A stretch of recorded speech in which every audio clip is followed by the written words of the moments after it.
Hello, I am Sierra Willis and I am a junior.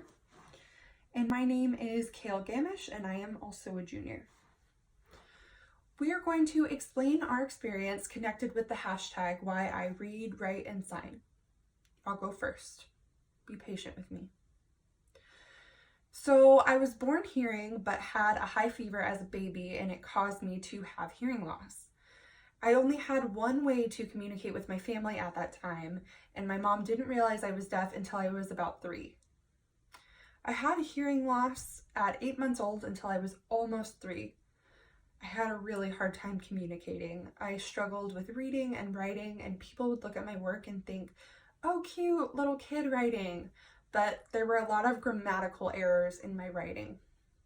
Later on, my mom put me in a deaf school when I was around 3 years old, and I started to learn how to read and write and was able to get a better grasp on the English language.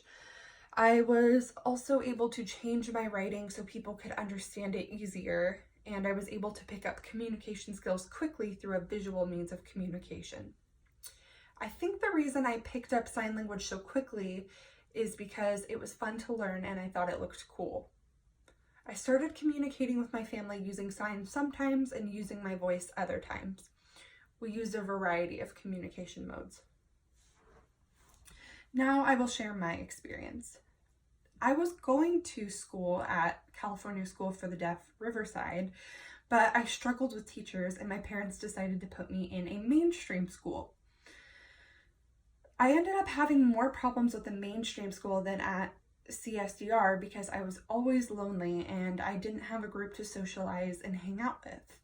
I had a really hard time learning. My grades were C's and D's, and I struggled all the way up until 5th grade when my parents came and asked me, did you want to go to a deaf school? I said, fine, okay.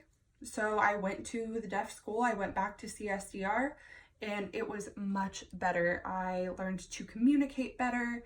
I made friends, my grades improved to A's and B's, and it was just much better to have a visual means of communication at a deaf school versus an auditory means where I missed almost everything. See, without signing, reading and writing skills really are no good, and if you don't have communication with family, it's just really frustrating and you're going to continue to struggle with reading and writing.